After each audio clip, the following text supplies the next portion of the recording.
ৰঙা টাইলছ বিচাৰি বিচাৰি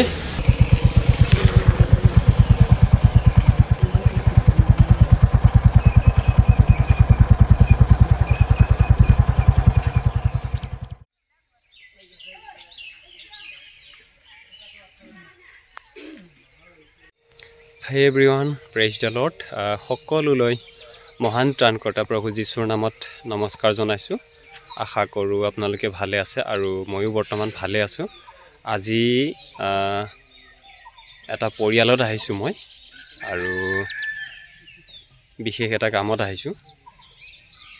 তো আপোনালোকে চাই থাকক ইয়াতে কি হ'ব আৰু আমি আমাৰ মণ্ডলীৰ প্ৰায় কাৰ্যকাৰীখিনি আহিছো আৰু বিশেষ এটা কামত আমাক মাতিছে। তো আপোনালোকে চাই থাকক।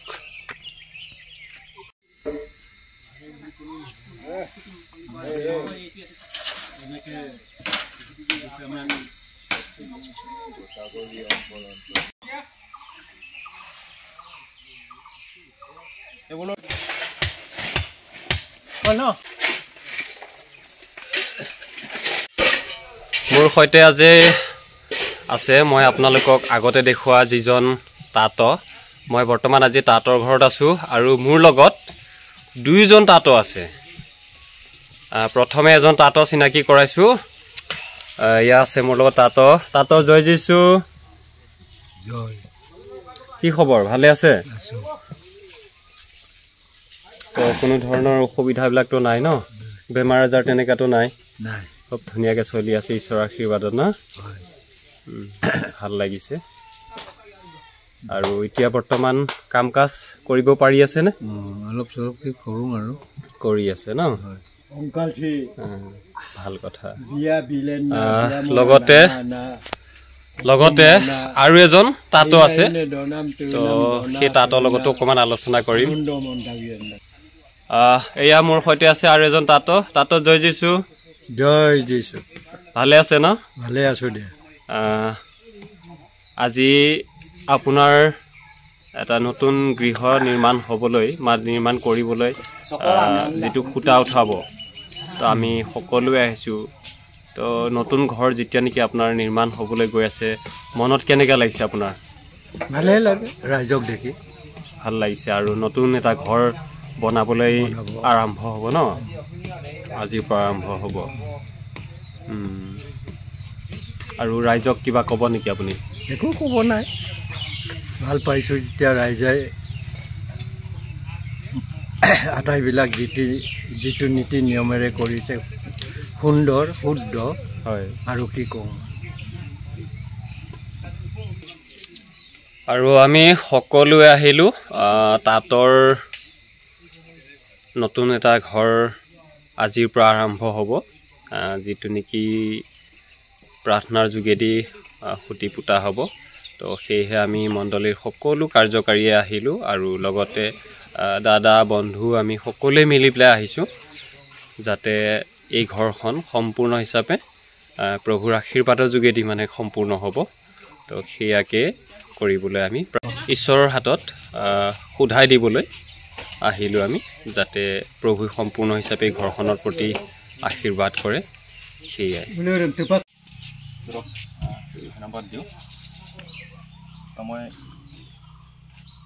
আমি যিটো উদ্দেশ্যলৈ এটি গোট খাইছোঁ, আমি জানো যে এই পৰিয়ালে এটি গৃহ নিৰ্মাণ কৰিব ওলাইছে। তো সেয়েহে এই গৃহ নিৰ্মাণ কৰাৰ আগতে আমি এই সকলোবিলাক কাৰ্যসূচী নিৰ্মাণ কাৰ্যসূচীটো আমি প্ৰভু যীশুৰ নামত উৎসৰ্গ কৰিম, যাতে প্ৰভুৰ যীশুৰ নামেৰে আমাক এই পিতৃ ঈশ্বৰে যাতে এই নিৰ্মাণৰ ক্ষেত্ৰত ঈশ্বৰে আশীৰ্বাদ কৰক, সহায় কৰক। মই প্ৰথমে ঈশ্বৰক স্তুতি কৰি ধন্যবাদ দিম, প্ৰাৰ্থনা কৰিম। এই যি কাৰ্য আমি কৰিব ওলাইছোঁ সেই সকলো কাৰ্যসূচী প্ৰভু যীশুৰ নামত আমি উৎসৰ্গ কৰিম আৰু ঈশ্বৰে যাতে আশীৰ্বাদ কৰে, সহায় কৰে।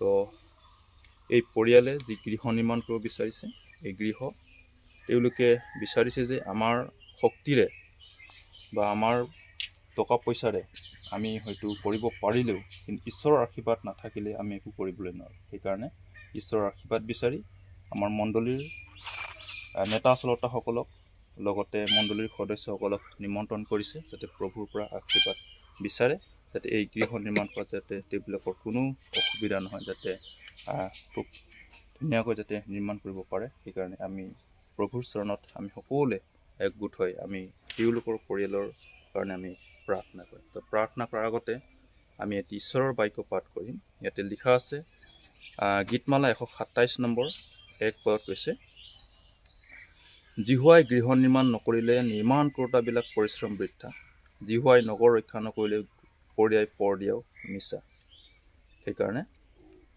আমি হাতেৰে নিৰ্মাণ কৰোঁ কিন্তু সকলোবিলাক ঈশ্বৰেহে আমাক আচল নিৰ্মাণটো ঈশ্বৰে আমাক কৰে সেইকাৰণে সকলো ধন টকা পইচা ঈশ্বৰে যাতে এই পৰিয়ালৰ ওপৰত দিয়ে আশীৰ্বাদ কৰে তাৰ কাৰণে ঈশ্বৰৰ আশীৰ্বাদ নিতান্ত প্ৰয়োজন আছে সেইকাৰণে এই পৰিয়ালৰ ওপৰত যি তেওঁলোকে আজিৰ পৰা নতুন খুঁটা এই ঘৰ নিৰ্মাণ কৰিবৰ কাৰণে শিকিব লৈছে সেই খুঁটা যাতে প্ৰথম কিবাৰ পৰাই যাতে ঈশ্বৰে আশীৰ্বাদ কৰে সহায় কৰে ঈশ্বৰৰ আশীৰ্বাদ এই পৰিয়ালৰ মাজত থাকক আহক আমি সকলোৱে সেই মহান ত্ৰাণকৰ্তা প্ৰভু যীশু খ্ৰীষ্টৰ নামত সেই পিতৃ ঈশ্বৰলৈ আমি নিবেদন কৰোঁ হওক যাতে এই পৰিয়ালৰ মাজত ঈশ্বৰৰ আশীৰ্বাদ হওক ঈশ্বৰে তেওঁলোকক সহায় কৰক আহক আমি সকলোৱে প্ৰাৰ্থনাৰে এই কাৰ্যসূচী সামৰণি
বিচাৰি সোণাই পামত আহি পালোহি সোণাই পামৰ বিশেষ এখন দোকানত আহিছোঁ টাইলছ বিচাৰি আৰু বৰ্তমান চাওঁ ভিতৰলৈ প্ৰৱেশ কৰি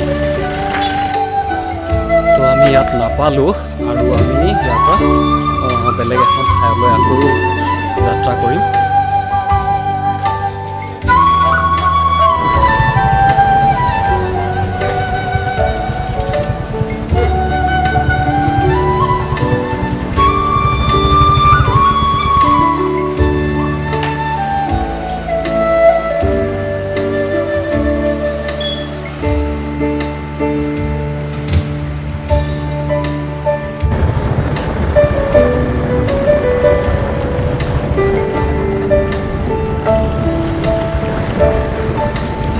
টাইলছ বিচাৰি বিচাৰি আমি লখৰা আহি পালোহি তো লখৰাটো যিটো টাইলছ বিচাৰিছোঁ সেইটো নাই পোৱা একচুৱেলি টাইলছ বুলি কওঁতে গীৰ্জাঘৰৰ যিটো আমাৰ ক্ৰছটোৰ কাৰণে আমি টাইলছ বিচাৰি আছোঁ আৰু যি দেখিছোঁ আমি ইয়াৰ পৰা এতিয়া বালিৰ পৰা পাবগৈ লাগিব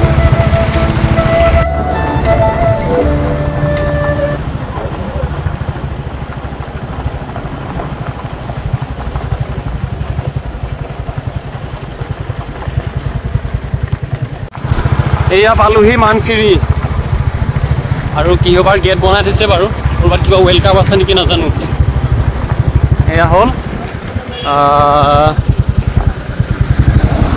ইফালে যাব লখিমপুৰ আমি ইফালে যাম বালিপৰা চাওক গাড়ীৰ উৎপাত এয়া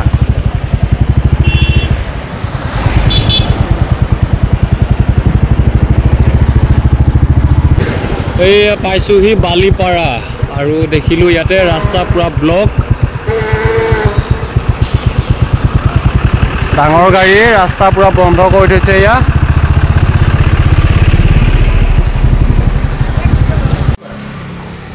ৰঙা টাইলছ বিচাৰি বিচাৰি বালিপৰা পালোহি যি দেখিছোঁ ইয়াতো নাই কি হ'ব ক'ব নোৱাৰোঁ আৰু পাম নে নাই আচ্ছা পোৱা যায় নে নাযায় এইটো বস্তু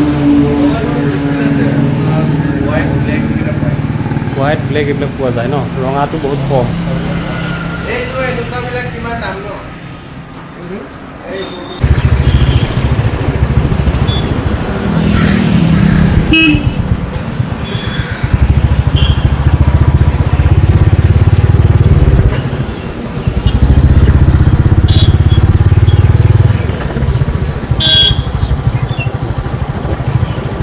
পালোহি বালিপাৰা এয়াই হ'ল বালিপাৰা আৰু বালিপাৰাৰ টাউন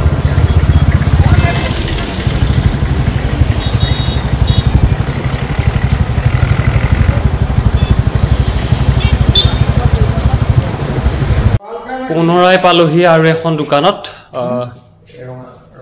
ৰঙা টাইলছ বিচাৰি জানো ইয়াতো কি হয় আৰু আছে বিভিন্ন ধৰণৰ আছে কিন্তু ৰঙাটো নাই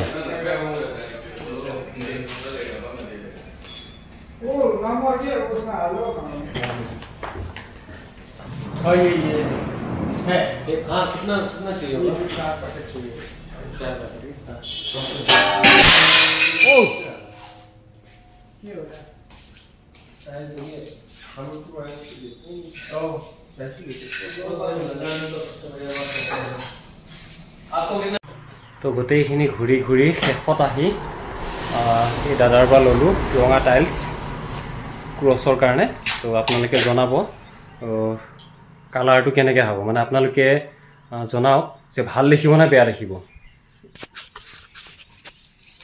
এইটো লৈছোঁ ক্ৰছত দিবলৈ আৰু লগতে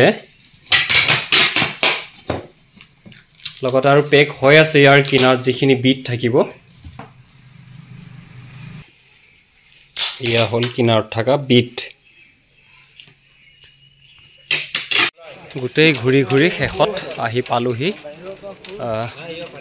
গীৰ্জাঘৰত কাৰণ গীৰ্জাঘৰৰ ক্ৰুচৰ কাৰণে টাইলছ আনিব গৈছিলোঁ আৰু আহি পালোহি আৰু দেখিছোঁ ইয়াতে সকলোৱে কামত ব্যস্ত হৈ আছে এয়া আজি বেক চাইডটো অকণমান প্লাষ্টাৰ বাকী আছিলে এইটো কাম চলি আছে